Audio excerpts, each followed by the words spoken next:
Dios les bendiga, soy el pastor Gilberto Gutiérrez de la Iglesia Bautista Oreb de México DF. Me da mucho gusto saludarlos en este día 17 de enero 2020. Apocalipsis para niños es nuestra serie con la que iniciamos este año. Estamos en el devocional número 17. La riqueza de una iglesia cristiana es la enseñanza que estamos abordando basándonos en Apocalipsis 2, 8 al 11. Este es el tercer devocional con este tema.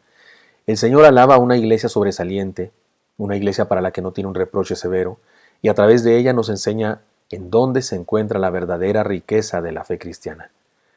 Recordemos que la iglesia que estaba en la ciudad de Esmirna vivía inmersa de cultura, orgullo romano, pero también llena de idolatría por un lado y de odio de parte de una comunidad de judíos que había en el lugar. Estos, como dijimos ayer, se las agenciaron para que el imperio romano no aprobara la religión cristiana o la fe cristiana y fuera perseguida. Leamos el pasaje, se encuentra, como hemos dicho, en Apocalipsis 2, 8 al 11. Dice así: Y escribe al ángel de la iglesia en Esmirna, el primero y el postrero, el que estuvo muerto y vivió, dice esto: Yo conozco tus obras y tu tribulación y tu pobreza, pero tú eres rico, y la blasfemia de los que se dicen ser judíos y no lo son, sino sinagoga de Satanás. No temas en nada lo que vas a padecer. He aquí el diablo echará a algunos de vosotros en la cárcel, para que seáis probados y tendréis tribulación por 10 días. Sé fiel hasta la muerte, y yo te daré la corona de la vida. El que tiene oído, oiga lo que el Espíritu dice a las iglesias. El que venciere, no sufrirá daño de la segunda muerte. Las enseñanzas anteriores son las siguientes, solamente voy a citarlas. Por supuesto que es probable que si usted no ha escuchado los devociones anteriores, no capta del todo la enseñanza, pero le recomiendo oírlas, están ahí grabadas y usted puede recibirlas también. Se trata de una iglesia normal, una iglesia digna de felicitación. Y al analizar lo que el Señor le dice a esta iglesia, a la que no le reprueba nada, encontramos lo siguiente. Una iglesia es una congregación que trabaja, es una comunidad que sufre, es una congregación que reconoce sus carencias, es un grupo de creyentes que tienen enemigos, pero también es una iglesia que tiene, a pesar de los momentos de crisis, victoria. Y aquí la enseñanza de hoy. Una iglesia enriquecida y victoriosa, precisamente como hemos dicho ya. En medio de todo lo que el Señor le dice a la iglesia de Esmirna, se encuentra un asunto por demás importante, un asunto que no es reproche, pero que es lo más cercano a ello en cuanto a esta iglesia. Pero tú eres rico. Probablemente por todo lo que ya hemos dicho, a los hermanos de Esmirna se les había olvidado que eran ricos. Por eso hay un pero. Estás viviendo esto y esto y esto, y uno le dice, pero tú eres rico. Este pero es la única cosa que se podría parecer a un reproche. Quizás estaban perdiendo de vista su riqueza y les hacía falta reconocerlo. El Señor les dice, al que venciere daré la corona de la vida. Ganar esta lucha significa reconocer la riqueza de la iglesia, y para entenderla mejor veámoslo de la siguiente manera. La riqueza de la iglesia radica en mantenerse al pie de la lucha. Los cristianos de la iglesia de Esmirna habrían de ser probados. De acuerdo con la historia, habrían de experimentar persecución física, serían echados a la cárcel algunos, y también persecución intelectual. Serían acusados, como ya hemos dicho, de ateos, de sediciosos, de fanáticos, de incendiarios, etc. El Señor se los hace saber y luego les exhorta a seguir luchando con fe. Y debían luchar contra la persecución física, dando testimonio de su fe en Jesús, a pesar del peligro de la vida, de la muerte. Y debían luchar contra la persecución filosófica, manteniendo la fe sana. Tenemos noticias en la historia de que esta iglesia se mantuvo firme en la lucha. La trascendencia del cristianismo y su presencia en nuestro tiempo es testimonio de ello. Apliquemos esto a nuestra vida. Muchos cristianos han dejado de luchar, han dejado de combatir por la fe y han hecho concesiones con el mundo para no tener problemas. Podemos decir que están siendo derrotados. Cuando un cristiano comienza a vivir como el mundo, está renunciando a la fe, está dando mal testimonio de la fe, está diciéndole a los que lo ven que no cree. Tal vez no lo diga con palabras como se exigía que lo dijeran los cristianos de aquella época, pero lo dice con actitudes y es igual de grave. Algunos cristianos han dejado de luchar. La exhortación es clara: sé fiel hasta la muerte, yo te daré la corona de la vida. Nadie recibe victoria sin luchar. Nadie es coronado por no pelear.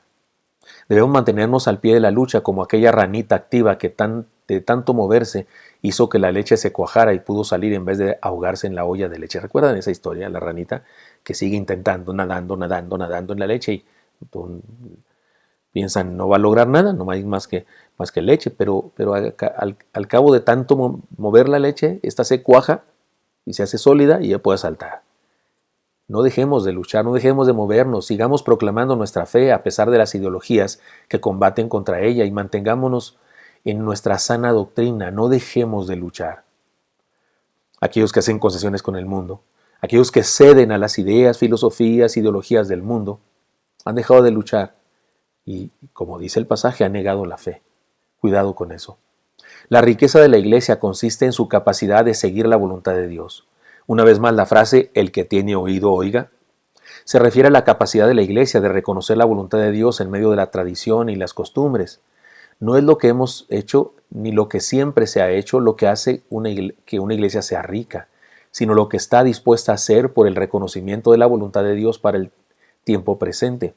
En ocasiones, en algunas congregaciones, especialmente las congregaciones viejas, antiguas, digamos, llenas de años, en ocasiones nos resistimos a dejar de hacer las cosas como lo hacemos y queremos seguir haciéndolo siempre igual. Pareciera que algunos están jugando a las estatuas de marfil y el que se mueva baila el twist. ¿Se acuerda de aquel juego? Y se quedan todos como estatuas.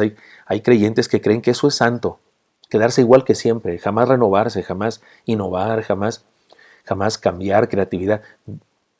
Y eso estorba el crecimiento de la obra. La riqueza de una iglesia consiste en su capacidad para seguir la voluntad de Dios. No es importante cuántos años tenemos haciéndolo así. No es importante quién enseñó que lo hiciéramos así. Es importante qué quiere Dios para nosotros en este tiempo. ¿Qué quiere Dios para esta congregación presente? Cada generación de seres humanos es distinta. Ahora los jóvenes son tecnológicos, son internetos, digo yo. Tienen una visión mundial, tienen conocimientos que llegan a dar vuelta a todo el mundo, no son como los de mi generación, necesitamos que la iglesia de Jesucristo impacte a esas personas, a estas nuevas generaciones, y no significa que cambiemos nuestras doctrinas, ni cambiemos nuestras verdades, principios y valores, pero sí significa que cambiemos la forma de decirlo, la forma de vivirlo, para hacerlo vigente en nuestro tiempo. La riqueza de una iglesia consiste en su capacidad para seguir la voluntad de Dios en toda circunstancia, en toda época, en toda generación. Hagamos la voluntad de Dios, cueste lo que cueste. Además, la riqueza de la iglesia es vivir con propósito. Y esto es muy importante. Mire, la corona de la vida. Te daré la corona de la vida, dice el texto. Esto es sin duda una alusión a la vida eterna. La corona de la vida eterna, es no sufrir muerte segunda o condenación en el infierno. Y la mayoría, cuando piensa en esto de la corona de la vida, pues se imagina allá en el cielo paradito muy firme y algunos ángeles o el mismo Señor poniéndonos una corona de la vida. Pero esto también es metafórico, y además de simbolizar la vida eterna o la gloria de llegar por la gracia de Jesucristo, por haber creído en Él, me parece que también tiene que ver con una idea que es muy importante y trascendente. Coronar la vida con el resultado y fruto glorioso de su propósito original. Se habla de coronar, el culminar algo. Podemos decir que la riqueza de la iglesia significa que todos y cada uno de los miembros tenemos un propósito en nuestra vida y lo alcanzamos. Y entonces nuestra vida es coronada. De la misma manera que un estudiante corona sus estudios cuando se gradúa. De la misma manera que un ingeniero corona su trabajo cuando termina el edificio. De la misma manera que un médico corona su intervención cuando el enfermo es dado de alta. De la misma manera que un actor corona su trabajo cuando la gente aplaude al final de la obra. Asimismo, cada ser humano, y especialmente los cristianos, tenemos una misión que cumplir. Y en nuestro caso, tenemos una misión en nuestro caso, cuando vivimos cumpliendo ese propósito trascendente, se trata del fruto de nuestra existencia, la razón de nuestra presencia en el mundo. Y hasta entonces, y solo entonces, podemos decir que valió la pena nuestra vida. Y en nuestro caso, insisto, es el Señor mismo quien corona nuestra vida porque hemos cumplido nuestro propósito por el que vivimos. Así es que esto de recibir la corona de la vida también puede significar que alcanzamos la meta, que hacemos aquello para lo cual fuimos creados, que hacemos aquello para lo cual fuimos traídos a este mundo porque tenemos un propósito al llegar acá. Qué triste debe ser no tener propósito. Qué pobre debe ser vivir y morir por nada. No importa cómo vivamos, si la razón por la que vivimos no es gloriosa, nuestra vida es mediocre. La corona de la vida es el premio de vivir, es la razón de vivir, es vivir con un excelso propósito y alcanzarlo. Recordemos una famosa historia, porque me parece que esta historia, que es famosa, ya dije, explica perfectamente bien esto. La historia cuenta de 3 árboles en la colina de un bosque y hablaban acerca de sus sueños y esperanzas. El primero dijo: algún día seré un cofre, quiero ser eso, un cofre de tesoros lleno de oro, plata y piedras preciosas, decorado con labrados artísticos y tallados finos. Todos verán mi belleza. El segundo árbol dijo: algún día seré una poderosa embarcación, llevaré a los más grandes reyes y reinas a través de los mares e iré a todos los rincones del mundo. Todos se sentirán seguros por mi fortaleza y poderoso casco. Finalmente el tercer árbol dijo: yo quiero crecer para ser el más recto y grande de todos los árboles del bosque. La gente me verá en la cima, mirará mis poderosas ramas y pensará en Dios de los cielos, y cuán cerca estoy de alcanzarlo. Seré el más grande de todos los tiempos y la gente siempre me recordará. Después de unos años los árboles vieron que sus sueños podían convertirse en realidad, porque un grupo de leñadores se acercó a ellos. Cuando uno de ellos vio el primer árbol, dijo: este parece ser muy fuerte, creo que podré vender su madera a algún carpintero, y comenzó a cortarlo. El árbol estaba muy feliz debido a que sabía que éste podría convertirlo en un cofre para tesoros. El otro leñador, mientras observaba el segundo árbol, comentó: para hacer un árbol fuerte creo que lo podré vender al carpintero del puerto. Este se puso muy feliz porque sabía que estaba en el camino de convertirse en una poderosa embarcación. Y el último leñador se acercó al tercer árbol. Este estaba temeroso, pues sabía que si lo cortaban, su sueño nunca se volvería realidad. El leñador dijo entonces: no necesito nada especial, lo cortaré, lo guardaré y decidiré qué haré con él después. Y lo cortó. El primer árbol fue convertido en un cajón de comida para animales y puesto en un pesebre cubierto de paja. Se sintió muy mal, pues eso no era lo que había deseado. El segundo árbol fue cortado y convertido en una barca de pesca que se movía en el lago, porque ni siquiera era el suficientemente grande para navegar en el mar.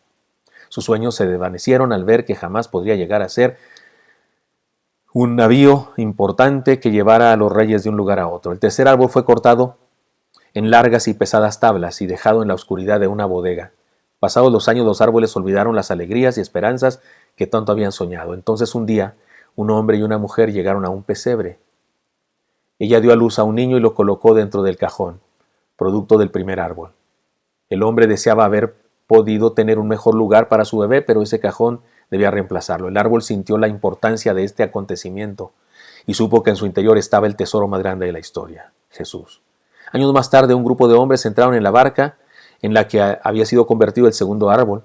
Uno de ellos estaba cansado y se durmió en ella, mientras los otros navegaban. Se desató una fuerte tormenta. El árbol pensó que no sería lo suficientemente fuerte para salvarlos de aquella tormenta, aquella tripulación. Despertando ese hombre que dormía, reprendió al viento y las olas, que cesaron al instante. En ese momento el segundo árbol se dio cuenta de que estaba llevando al Rey de Reyes y Señor de Señores por el mar. Tiempo después alguien vino y tomó el tercer árbol convertido en tablas. Fue cargado por las calles al mismo tiempo que la gente escupía, insultaba y golpeaba al hombre que lo llevaba sobre sus espaldas. Se detuvieron en una pequeña colina donde fue clavado y levantado hasta morir. El tercer árbol se dio cuenta que fue lo suficientemente fuerte para permanecer erguido en la cima de la colina y estar tan cerca de Dios como nunca, porque su Hijo Jesús había sido crucificado en él. En esto radica nuestra riqueza, en el propósito de nuestra vida. Sé que esta es una historia famosa, de hecho tiene varias versiones, pero nos ayuda a ilustrar, espero, a usted y a mí, nos ayuda a ilustrarnos que la riqueza tiene que ver con eso, con el propósito que cumplimos. Coronamos la vida, o el Señor corona nuestra vida cuando vivimos para aquel propósito que Dios planeó para nosotros. Espero que esto sea útil para usted y me encantaría encontrarlo el día de mañana. Hasta pronto.